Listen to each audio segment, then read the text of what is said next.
If we take the title of your book and some of the things that have happened recently with the 9 dotted line claim, the Japanese, et cetera, if the economic plays that you've been talking about cease to work and our relationship with Japan and the Philippines, do we have a military component that's going to start to move into this area?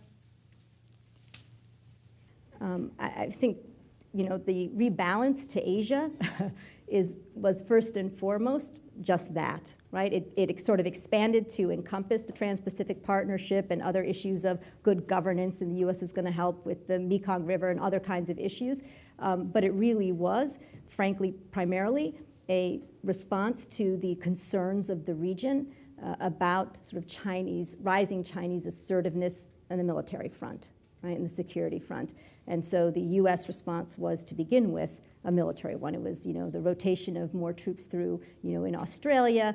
There's been a pretty dramatic ramping up, not only in terms of U.S. multilateral exercises and, talk of, the importance of the security alliance and treaty with Japan, but also security relationships among the countries in the region. I think that's one of the most important and potentially under-examined aspects of what's happened in terms of China's rise in the region, is that the other nations in the region, Vietnam, India, and Japan, undertake their own, military cooperation, training, and exercises. Australia gets involved with them. There's a whole new dimension that's emerging that in some ways is not completely dependent then on the United States, although we clearly are the most dominant force. But I think certainly that's ever present in this discussion. The only thing I'd add is that to the extent that people think of this rebalancing or pivot or whatever it is as a move from the Middle East to Asia, the resource lens suggests that that is an unwise tack to take.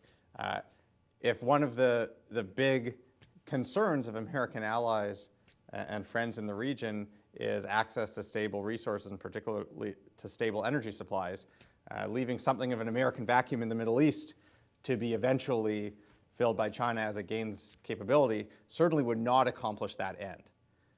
So even though the focus is on security in Asia, the security needs of Asia extend well beyond the immediate region.